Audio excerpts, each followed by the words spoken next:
Good morning, all my dear. Welcome to my Gyanvardhak Preparing Political Science Civics PGT channel.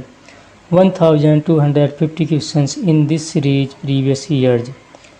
तो अगर video आपको अच्छी लगे, देखने के बाद वीडियो अच्छी लगे तो आप वीडियो को सब्सक्राइब करें, लाइक करें और कमेंट्स करें, शेयर करें।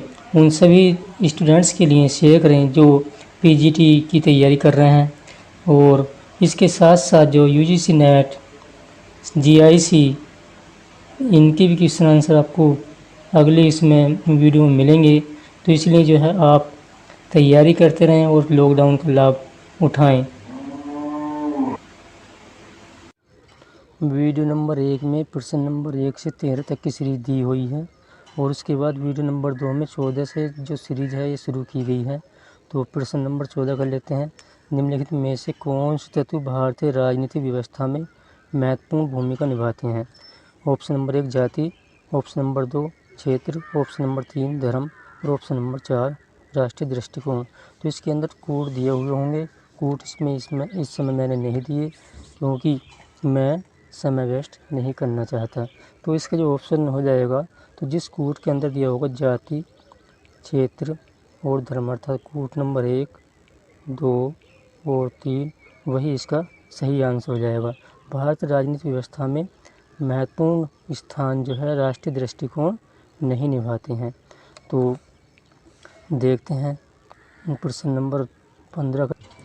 प्रश्न नंबर 15 है संघीय व्यवस्था में। प्रश्न नंबर 15 संघीय व्यवस्था में किस संस्था को संविधान का संतुलन चक्र माना जाता है?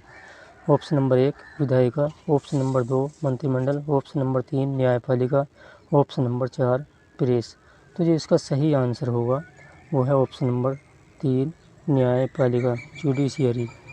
तो संसदीय व्यवस्था में संविधान सर्वोच्च होता है और संविधान की व्याख्या का अधिकार न्यायपालिका को होता है। न्यायपालिका उन कानूनों को अवैध घोषित कर देती है जो संविधान के प्रतिकूल होते हैं, इसलिए न्यायपालिका को संविधान का संतुलन चक्र कहा जाता है। प्रश्न नंबर 16 कर लेते हैं। प्रश्न नंबर 16 है दबाव समूह का स्वभाव होता है। ऑप्शन नंबर 1 राजनीतिक दल के रूप में, ऑप्शन नंबर 2 न्यायपालिका के रूप में, ऑप्शन नंबर 3 समूह अभिकरण के रूप में और ऑप्शन नंबर 4 अदृश्य सरकार के रूप में। तो इसको ऑप्शन नंबर 4 से हो जाएगा, अदृश्य सरकार के रूप में। तो SE फाइनल ने दबाव समूहों को अदृश्य सरकार कहा है क्योंकि यह स्वयं चुनाव नहीं लड़ते बल्कि राजनीतिक दलों को चुनाव में सहायता करके अपने हित को साधते हैं। प्रश्न नंबर 17 कर लेते हैं।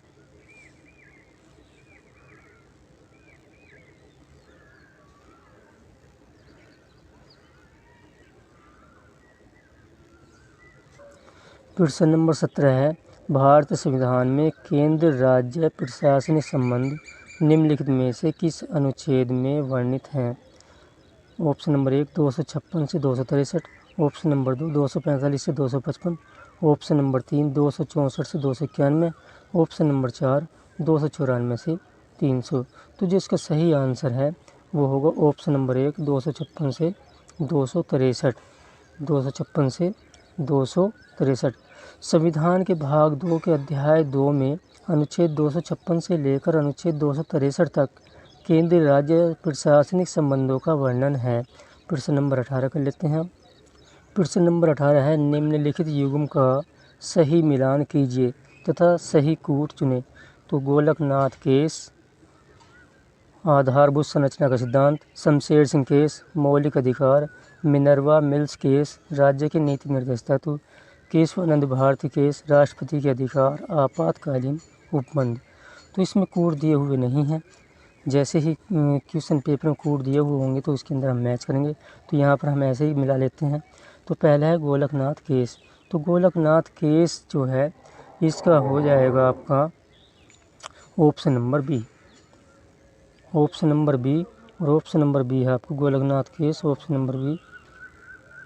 मौलिक अधिकार, ऑप्शन नंबर बी मौलिक अधिकार। शमशेर सिंह केस इसका आपका होगा option number D, Shamsher Singh case, अर्थात 2 का हो जाएगा डी। उसके बाद नेक्स्ट नंबर है मिनर्वा मिल्स केस, तो इसका होगा आपका राज्य के नीति निर्देशक तत्व। उसके बाद लास्ट है केशवानंद भारती केस, तो केशवानंद भारती केस का आपका होगा ऑप्शन नंबर ए। तो आपका जो ऑप्शन नंबर इसके अंदर बी डी सी ए सही हो जाएगा। बी डी सी ए, जिस ऑप्शन में बी डी सी ए दिया हुआ होगा वो जो कूट है आपका सही हो जाएगा। तो क्वेश्चन नंबर 20 कर लेते हैं, 19 कर लेते हैं। प्रश्न नंबर 19 है संसद में शून्यकाल का क्या अर्थ है। प्रश्न नंबर 19 है संसद में शून्यकाल का क्या अर्थ है। ऑप्शन नंबर 1 प्रश्नकाल एवं अन्य कार्यों में प्रारंभ होने के समय के बीच की अवधि। ऑप्शन नंबर 2 सरकारी पक्ष को प्रदत्त समय जिसमें वह सदस्यों के प्रश्नों के उत्तर देता है। ऑप्शन नंबर 3 संसद के एक अधिवेशन और आगामी अधिवेशन के बीच का समय। ऑप्शन नंबर 4 कार्य का स्थगन प्रस्ताव एक निर्धारित समय। तो इसके जो ऑप्शन नंबर होगा वो आपको ऑप्शन नंबर 1 सही हो जाएगा। प्रश्नकाल एवं अन्य कार्यों में प्रारंभ होने के समय के बीच की अवधि, तो संसद में शून्यकाल प्रश्नकाल के बाद 1 घंटे का होता है। यह प्रश्नकाल एवं अन्य कार्यों के बीच का समय है जिसमें मंत्रियों से बिना सूचना दिए सामाजिक विषयों पर प्रश्न पूछा जाता है। और प्रश्न नंबर 20 कर लेते हैं। प्रश्न नंबर 20 है संविधान का संरक्षक कौन है। ऑप्शन नंबर 1 राष्ट्रपति, ऑप्शन नंबर 2 विधि मंत्रालय, ऑप्शन नंबर 3 सर्वोच्च न्यायालय और ऑप्शन नंबर 4 संसद। तो संविधान का जो संरक्षक है वो है सर्वोच्च न्यायालय। ऑप्शन नंबर आपका 3 से हो जाएगा सर्वोच्च न्यायालय। तो सर्वोच्च न्यायालय अनुच्छेद 32 के अंतर्गत संविधान के संरक्षक की भूमिका अदा करता है, जिसके अंतर्गत वह 5 प्रकार के रिट जारी करता है जिनमें बंदी प्रत्यक्षीकरण, परमादेश प्रतिषेध, उत्प्रेषण एवं अधिकार परीक्षा सम्मिलित हैं। प्रश्न नंबर 21 है भारतीय संसद के 2 सत्रों में कितना अंतर होता है। ऑप्शन नंबर 1 माह, ऑप्शन नंबर 2 3 माह, ऑप्शन नंबर 3 9 माह और ऑप्शन नंबर 4 आपका है 6 माह। तो इसका जो आंसर सही होगा वो होगा ऑप्शन नंबर 4 6 माह। ऑप्शन नंबर 4 6 माह। अनुच्छेद 85 रिट 1 के अनुसार राष्ट्रपति समय समय पर संसद के प्रत्येक सदन को ऐसे समय और स्थान पर जो वह ठीक समझे अधिवेशन के लिए बुलाता है, किंतु उसके एक सत्र की अंतिम बैठक और आगामी सत्र की प्रथम बैठक के लिए नियत तारीख के बीच 6 माह से अधिक का अंतर नहीं होगा। प्रश्न नंबर 22 कर लेते हैं। प्रश्न नंबर 22 है भारतीय संविधान ने नागरिकों को कुल कितने मौलिक अधिकार प्रदान किए हैं। Option number 1 6, option number 2 7, option number 3 8, option number 4 5। तो भारतीय संविधान ने नागरिकों को कुल 6 मौलिक अधिकार प्रदान किए हैं। 6 मौलिक अधिकार प्रदान किए हैं। ये 7 मौलिक अधिकार थे जिसमें से एक जो है संपत्ति के अधिकार को हटा दिया है, तो इस समय जो है 6 मौलिक अधिकार मौजूद हैं। प्रश्न नंबर 23 है बेल्जियम और हॉलैंड किन देशों के बीच मध्यवर्ती राज्य का कार्य करते थे। ऑप्शन नंबर 1 फ्रांस और इंग्लैंड, ऑप्शन नंबर 2 फ्रांस और जर्मनी, ऑप्शन नंबर 3 जर्मनी और इंग्लैंड, ऑप्शन नंबर 4 स्पेन और डेनमार्क। तो इसका जो ऑप्शन नंबर 1 है ये सही हो जाएगा फ्रांस और इंग्लैंड। इसका ऑप्शन नंबर 1 सही हो जाएगा। प्रश्न नंबर 24 कर लेते हैं। प्रश्न नंबर 24 है भारत में विधायिका निम्न में से किस देश के नमूने पर निर्मित हुई है। Option number 1 Britain, option number 2 America, option number 3 France और ऑप्शन नंबर 4 जर्मनी। तो इसका जो है ऑप्शन नंबर 1 सही हो जाएगा ब्रिटेन। भारत में ब्रिटेन की तरह संसदीय शासन प्रणाली अपनाई गई है, अतः यहाँ भी विधायिका के सदस्य कार्यपालिका के सदस्य होते हैं और सामूहिक उत्तरदायित्व को अपनाया गया है। प्रश्न नंबर 25 कर लेते हैं। प्रश्न नंबर 25, भारत का उपराष्ट्रपति अपने पद पर 5 वर्ष की अवधि तक बना रहता है, लेकिन वह अपने पद से इससे पहले भी त्यागपत्र दे सकता है, जिसे वह संबोधित करेगा। ऑप्शन नंबर 1, राज्यसभा के वरिष्ठ सदस्य को। ऑप्शन नंबर 2, राष्ट्रपति को। ऑप्शन नंबर 3, स्पीकर को। और ऑप्शन नंबर 4, भारत के प्रधान न्यायाधीश को। तो इसका ऑप्शन नंबर जो आपका 2 है, राष्ट्रपति को, ये इसका ऑप्शन नंबर राइट हो जाएगा। और भारत का जो राष्ट्रपति है, भारत को राष्ट्रपति को त्यागपत्र देगा। प्रश्न नंबर 26 कर लेते हैं। प्रश्न नंबर 26, एक देश तब गणतंत्र कहा जाता है जब वहाँ ऑप्शन नंबर 1 लोकतंत्र होता है। ऑप्शन नंबर 2 लिखित संविधान होता है। ऑप्शन नंबर 3 निर्वाचित राज्य अध्यक्ष होता है। और ऑप्शन नंबर 4 संसद सर्वोच्च होती है। तो इसका जो ऑप्शन नंबर आपका होगा वो 3 सही हो जाएगा। निर्वाचित राज्य अध्यक्ष होता है, अर्थात एक देश तब गणतंत्र कहा जाता है जब वहाँ निर्वाचित राज्य अध्यक्ष होता है। किसी देश को गणतंत्र तब कहा जाता है जब वहाँ का राज्याध्यक्ष जनता द्वारा प्रत्यक्ष या अप्रत्यक्ष निर्वाचित होता है। भारत में राष्ट्रपति का निर्वाचन अप्रत्यक्ष होता है, अतः यहाँ गणतंत्रात्मक शासन प्रणाली है। तो प्रश्न नंबर 27 कर लेते हैं। प्रश्न नंबर 27 है, वैधानिक अधिकारों के पीछे कौन सी शक्ति है? ऑप्शन नंबर 1 कानून की शक्ति। ऑप्शन नंबर 2 नैतिकता की शक्ति।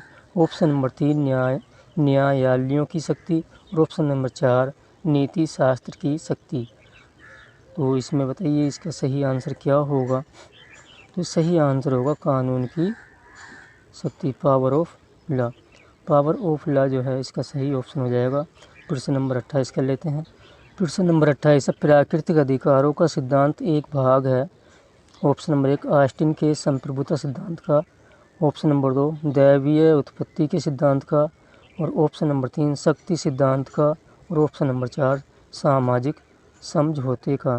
तो इसका जो है answer number option number 4 right हो जाएगा, सामाजिक समझौते सिद्धांत का।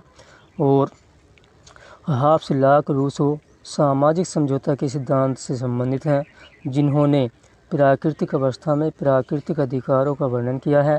लॉक ने 3 प्राकृतिक अधिकारों का वर्णन किया है, जिनमें जीवन, स्वतंत्रता एवं संपत्ति सम्मिलित हैं।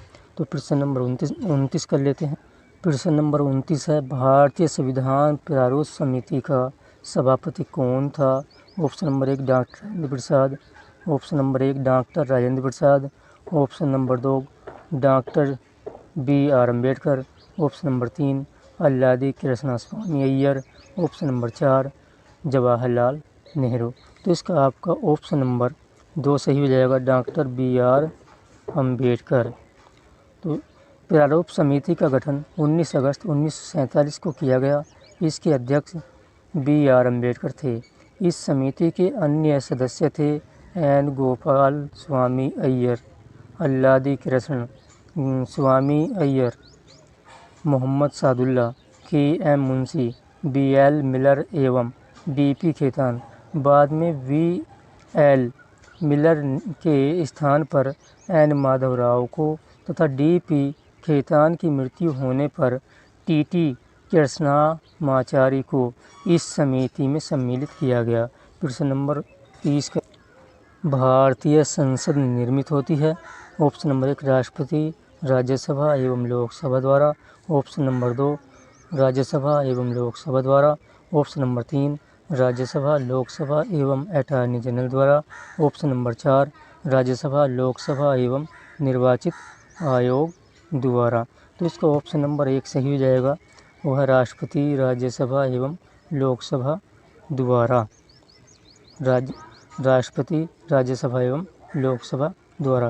प्रश्न नंबर 31 कर लेते हैं। प्रश्न नंबर 31 है, भारत में निर्वाचन परिणाम की घोषणा के कितने दिन पश्चात एवं उम्मीदवार को अपना निर्वाचन व्यय संबंधित अधिकारी को सौंप देने चाहिए? ऑप्शन नंबर 1 20 दिन। ऑप्शन नंबर 2 30 दिन। ऑप्शन नंबर 3 40 दिन। और ऑप्शन नंबर 4 50 दिन। तो इसका जो सही आंसर है ऑप्शन नंबर 2 है 30 दिन। प्रश्न नंबर 32 कर लेते हैं। प्रश्न नंबर 32, अंतर्राष्ट्रीय न्यायालय में कितने न्यायाधीश होते हैं?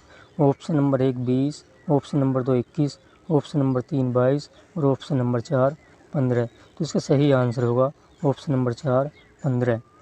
तो अंतर्राष्ट्रीय न्यायालय में स्थायी न्यायालय के समान ही न्याय के अंतर्राष्ट्रीय न्यायालय के जजों की संख्या 15 रखी गई है।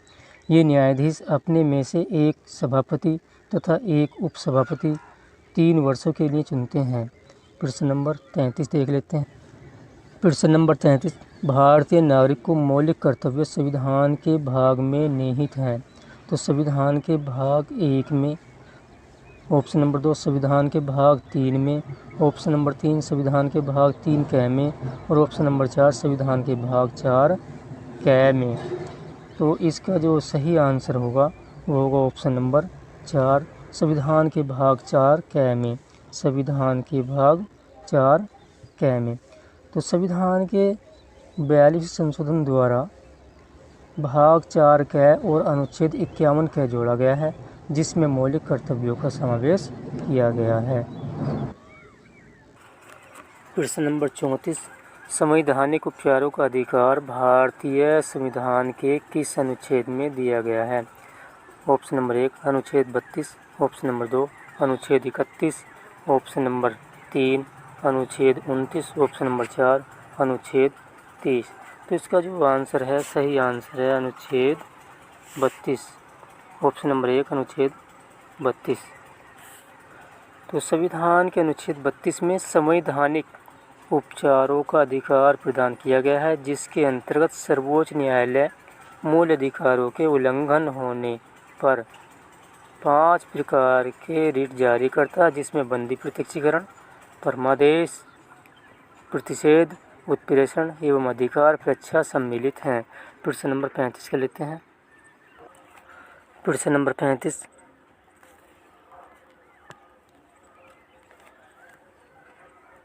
भारत में न्यायिक सक्रियता संबंधित है। ऑप्शन नंबर 1 प्रतिबद्ध न्यायपालिका से, ऑप्शन नंबर 2 न्यायिक समीक्षा से, ऑप्शन नंबर 3 न्यायिक स्वतंत्रता से, ऑप्शन नंबर 4 जनहित विवाद से। तो इसका सही ऑप्शन होगा ऑप्शन नंबर 4 जनहित विवाद से।